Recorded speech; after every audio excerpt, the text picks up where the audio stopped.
Yeah, let her rip. What? You just took the whole thing off. Look at that.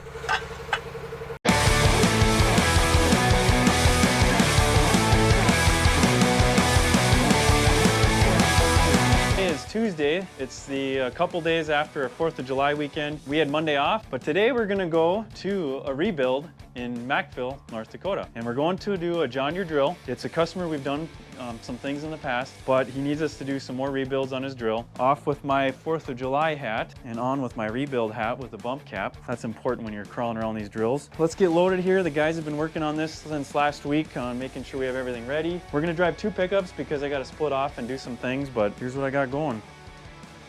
You ready, John? All right. Bye, Lisa. Bye, everyone. Bye, Jesse. Hold down the fort while I'm gone. Does that mean he doesn't need me here? It's a rainy day in Fargo, which is good because we need it. We've had a lot of hot weather and the farmers need it. Anyway, here's our ready number 2 truck. I get to be ready number 1. You guys ready for this? Yes, sir. All right. We got our parts loaded. Hopefully the cooler stays there. It's full of stuff, it'll stay. Got our trailer. Obviously the tires are fine. All right, let's get going.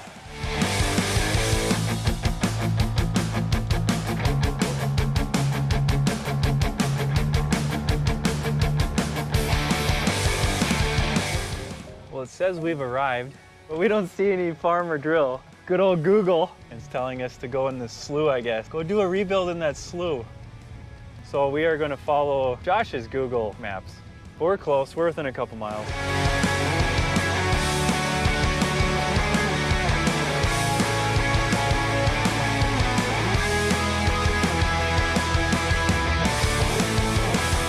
I remember this farm. So we had about almost a 2-hour drive out of Fargo to get here, close to Mackville, North Dakota. We've done some work on this drill before. Hi, buddy. Hey, buddy. Hey, look at that. We have our products on here.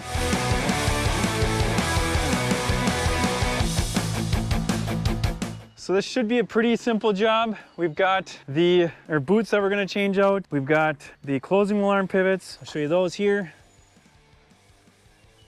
Looks like there's some movement there too. We've got these main pins that we're changing. Since there's plenty of slop in that, you can see that here. Press wheel arm pivots are fine. They've already been changed. We've got the Pro Seal version in there. That was done a couple years ago. Boots, let's look at the boots here. So the boots are actually getting sharp on this edge. If this isn't straight across anymore, it's allowing dirt to get in here, seed maybe to get out, and it's not keeping seed in the bottom of the furrow, and that means it's affecting your placement and stand. He's got the vanilla seed tabs from Need a Mag. Looks like we could probably do some gauge wheels at some point. The lips are pretty well gone.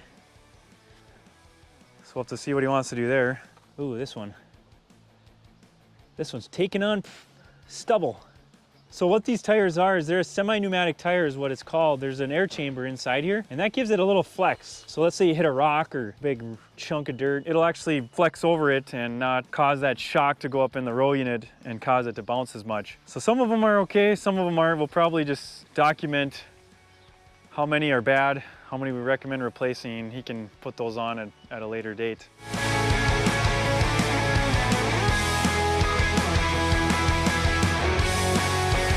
I've already started to tear into this thing. We're making really good progress, and I wanted to introduce our roster today. Right here we've got the Chadrin, the one and only. He's been on a lot of rebuilds. You guys have seen him on the videos, I'm sure. Chadrin's a great addition to our engineering team. We also have John, our warehouse manager. We're really glad to have him here. Josh, he's over there. Josh is our engineering intern, one of them, one of the key interns we have each summer, and hopefully we'll continue to have you on for a while, even after this summer. So we're glad to have Josh here as well. So what we're doing right now is we've got the gauge wheels off. That comes off first, and the discs come off. Chadrin is taking off the closing wheel arms, getting the pivot all cleared out. We're gonna be changing that pivot right there. This one was already done, and so that one's good. You can see that it's still tight. And the only thing that's moving is that pin over there. So originally the farmer did not ask us to change this. We're talking to him right now to see if we can get that in the job. This has actually made one of our top 10 most impactful drill fixes. I believe it was number 2 after blockage, because if you don't have this solved, your angle is going to be wrong. So there's just a lot of reasons to have this pivot not sloppy. John Deere intends this to be at a 7-degree angle, and right now it's probably running at a 4-degree angle. Not very good for opening the ground. We also are changing discs, which I might have already mentioned. This one is a seed boot that has the drilled out boot bushing kit fix. We did this with him about 3 years ago, and what happens with these is they're great fixes. You can see that they take care of a lot of the slop. There's a little wiggle up and down, but it's all in the boot. Well, what happens is this bolt actually seizes up, and that is not fun. So it'll last the life of the boot, but this boot's worn out. It was probably half worn when we installed it, and so it had some life left in it. Now we got to change the boots, and all these bolts are stuck in there. We got to get them out, and this is not going to be fun. I'll show you a few tricks that we've learned to get them apart, and we'll see where we land. We're going to probably either put the stabilizer back in if we can't get these bolts out very easily. We got to verify that with the farmer. Otherwise, yeah, that could be a real long day to have to deal with those to try to save that bolt and save that bushing. One thing you can do is if it's an extended wear boot, which this one is, you can tell by the nut being cast in here, or the seed tab bolt hole is a through hole and it needs a U-nut, not a tapped hole. That means this is a brittle cast material. You can whack on this and it'll break off usually, and we'll see how it goes. This might not be a big enough hammer, but here goes. Let's get a bigger hammer. All right, so that's not gonna be easy with the row unit installed. It's just really hard to get a good swing in here. You know, there's all kinds of stuff to hit. So I'm gonna try a couple different angles here and see if this works. Great idea, try an air chisel. I did break a chunk off, but it was because the boot was flopping back and forth as I was whacking it, and it hit there and broke off. We're gonna try an air chisel and see if that works. Whoa.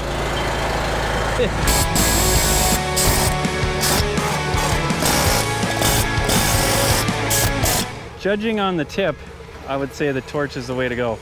And so I was just showing you what not to do. That's what I'm trying to do, is show you what not to do. All right, so far I'd say that is the fastest way to do it. Can you do it again? You break another one. Oh, I gotta break the other one. I just took off my safety vest, my safety clothes, my gloves. All right, so we got one out. Chadrin just showed me how it's done. Now he's gonna show us again. Yeah, let her rip. What? You just took the whole thing off. Look at that. You're a genius. I don't know what I did. He has a special touch. Oh man, that's what we wanted. That actually, you might have thought that that was bad, but that's actually what we wanted. We wanted to break that thing off and get it out of there as soon as possible. I'm on my computer here, just looking at the quote to see what it's going to cost to change those main pivots. See, we didn't inspect this drill. This was a past customer, and he just told us what he wanted. So we kind of find some things when we get here and see if there's something that should be changed. We recommend it, and he has to decide, is it worth doing? Is it worth us doing, or is it worth him doing, or is it worth waiting? And I'm going to look at the total cost. That's what he wants to know. Hey, buddy. We got a friend. He's warming up to us a little bit. So we are getting the boots off by breaking them. The pivots, though, are seized and need to come out with them. Is it working good? Good. Glad I thought of that idea. All right, late afternoon update. While the guys are finishing taking off boots and getting the main pins, we're gonna start to get the main pins off. I'm gonna continue removing these bolts here for the main pins. That way Josh can come back through and knock the pins out, and then we're gonna be really set up well to get all this done. Chadrin went through with the vise and broke all these boots. Josh came and took off the nuts. John is gonna come back through and use the air hammer and drive this bolt out that way. It's about 6 p.m. We're gonna call this rebuild the coolest rebuild of the summer because it is like 65 degrees and we are loving it. This is pretty much as good as going to the lake, wouldn't you think? I would say probably not. All right, let's get back to work. I call this the seed boot bucket challenge. Let's see how many seed boots I can haul in these buckets. Right now it's 7 and 6. Probably not gonna go that good.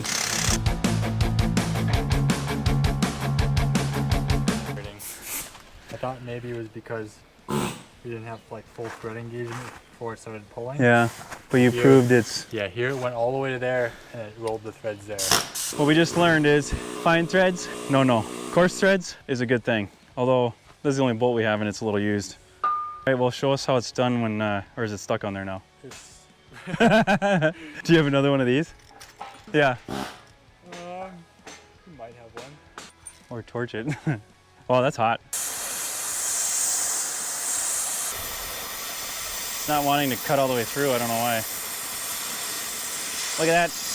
Looks like a volcano. There we go.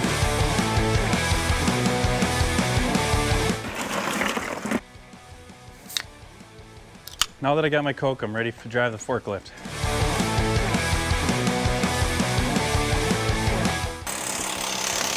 Yes, very nice.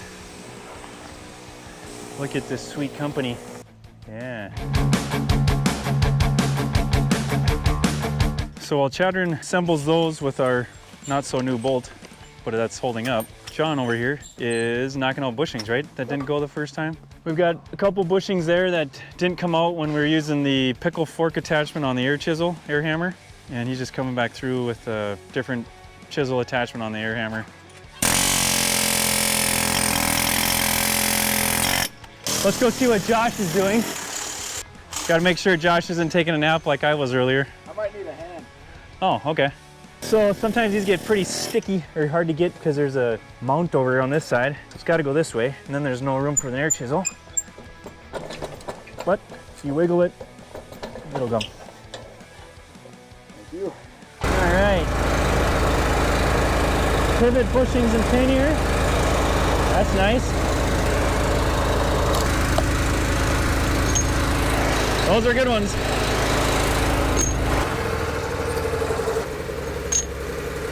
Okay, this thrust washer goes on the disc side, the wheel side, the disc side of the roll unit. Because what's happening is the disc is trying to force the roll unit that way while it's pivoting, and you want this washer to be between the cast arm and the cast mount.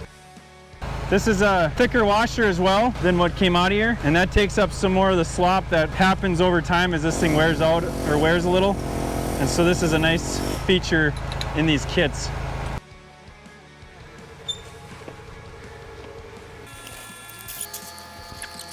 So we actually have to go from this pivot, through this mount, just to get it out. Good thing I didn't have that, that wasn't my real finger.